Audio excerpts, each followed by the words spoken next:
চট্টগ্রাম বন্দরের বিভিন্ন ইয়ার্ড এবং শেডে পণ্য বোঝাই অবস্থায় 2835টি 20 ফুট সাইজের এবং 3806টি 40 ফুট সাইজের এফসিএল কন্টেনার বছরের পর বছর নিলামের অপেক্ষায় পড়ে রয়েছে।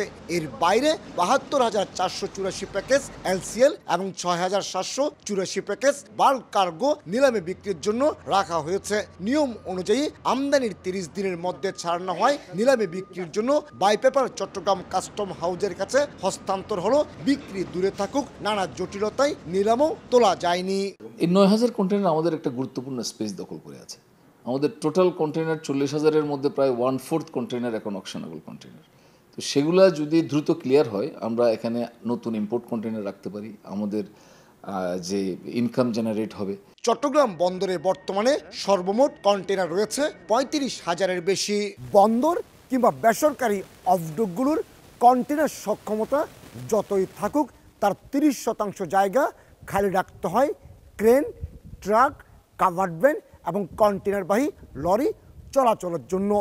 কিন্তু বন্দর ও অফডকগুলোতে বছরের পর বছর হাজার হাজার কন্টেনার নিলাম না হয়ে এমনিতেই পড়ে আছে।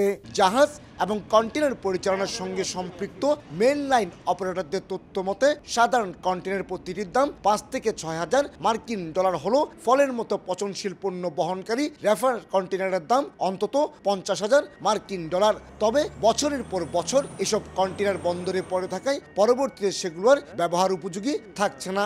এতে একদিকে যেমন আর্থিক ক্ষতি হচ্ছে, অন্যদিকে বিদেশি প্রতিষ্ঠানগুলোর কাছে দেশের আমদানি রপ্তানি বাণিজ্যের সুনাম ক্ষুণ্ণ হচ্ছে।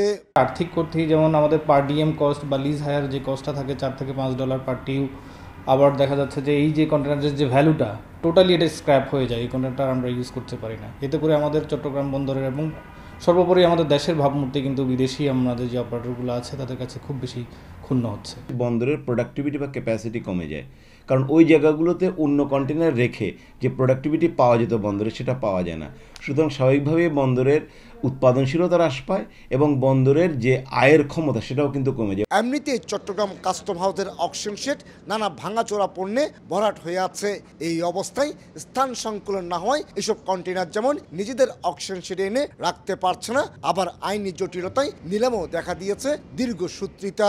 বন্দর আমাদেরকে যে জায়গাটা দিয়েছিল সেটা আসলে সুইটেবল না। সো আমরা এই জায়গাটা পেলে আমরা হয়তো উইদিন 1 মান্থ আমরা আরো 200 কন্টেনার আমরা এখানে করে ফেলতে পারবো, যেগুলো আমাদের পেরিশেবল আছে। আমদানিকৃত পণ্য বোঝায় কন্টেনার প্রথম 4 দিন বন্দরে বিনা শুল্কে রাখার সুযোগ থাকলেও পরবর্তীতে $4 মার্কিন করে জরিমানা গুনতে হয়। তবে নিলামে চলে যাওয়া কন্টেনার থেকে কোনো রকম শুল্ক পায় না বন্দর কর্তৃপক্ষ। কমল দে, সময় সংবাদ, চট্টগ্রাম।